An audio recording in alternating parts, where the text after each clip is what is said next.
जय भीम फ्रेंड्स। आज की इस वीडियो में हम एक्सप्लेन करने जा रहे हैं कि वैदिक आर्यन सोसाइटी के अंदर बाप एवं बेटा एक ही महिला से शारीरिक संबंध बना लेते थे और इसमें कुछ गलत नहीं था।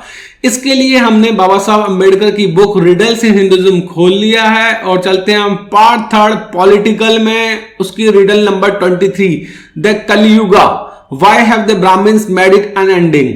तो अब हम इस रिडल नंबर 23 के उस पर्टिकुलर पैरा में चलते हैं जहां पर बाबा साहब ने इस चीज को एक्सप्लेन किया है। तो फ्रेंड्स आ गए हम उस पर्टिकुलर पैरा में जहां पर बाबा साहब ने इस चीज को एक्सप्लेन किया है। तो इस पर्टिकुलर पैरा में बाबा साहब जो बता रहे थे, एक्सप्लेन कर रहे थे कि जो वैदिक आर्य शराबी, शबाबी, जुआरी, कबाबी मतलब मांसाहार भी करते थे, शराब भी पीते थे और मतलब सेक्स की कोई रेगुलेशन नहीं था उस सेक्स पर। वो किसी से भी सेक्स करते थे, मतलब बिल्कुल एक तरह से देखा जाए तो free society in the sense कि मतलब कोई लॉज नहीं थे इनके रिगार्डिंग, वाइन पीने के रिगार्डिंग या सेक्स के रिगार्डिंग, है ना। कोई किसी से अपना बाप अपनी बेटी से, बहन भाई से, और जो बाप है वो अपने भाई की बेटी से इस तरह से सेक्स कर रहे हैं। सब कुछ मतलब ये चल रहा है और कुछ भी गलत नहीं है उसमें, अकॉर्डिंग टू दैट टाइम, उस समय के अनुसार। तो अब उस पर्टिकुलर हम चीज को एक्सप्लेन करते हैं जो आज का टॉपिक है हमारा वीडियो का,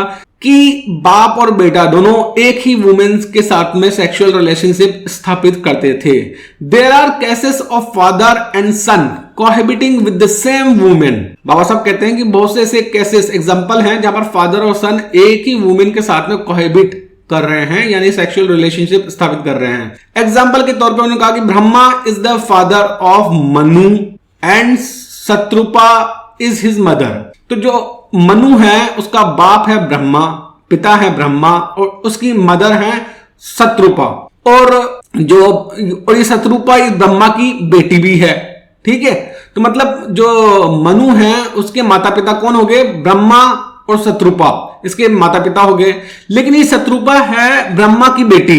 ठीक है, तो मतलब ब्रह्मा ने अपनी खुद की बेटी से शादी की और फिर मनु को पैदा किया। अब this Shatarupa is also the wife of Manu. अब ये जो शत्रुपा है ना, जो इसकी मनु की मां है, ठीक है, वो मनु की वाइफ भी है।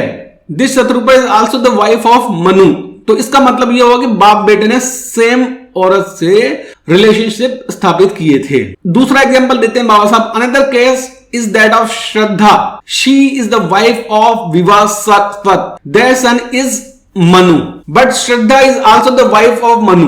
अब यहां पर कोई और मनु भी हो सकता है कि जो श्रद्धा और इज द वाइफ ऑफ विश्वता, ये दोनों जो विश्वता और श्रद्धा हैं ये हस्बैंड वाइफ थे। इनके जो बेटा पैदा हुआ वो मनु था, और मनु ने अपनी खुद की मां श्रद्धा से ही शादी कर ली और वो श्रद्धा अपने बेटे की पत्नी बन गई। Manu thus indicating the practice of father and son sharing a women.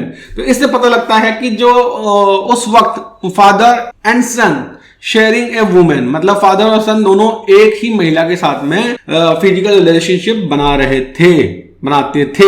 एक नॉर्मल बात थी, कोई गलत बात नहीं थी उस वक्त, उस समय के अनुसार। सो फ्रेंड्स, आई होप कि इस वीडियो में जो हम कॉन्सेप्ट आपको समझाना चाह रहे हैं वो आपको समझ में आ गया होगा। Thanks for watching the video. जय भीम।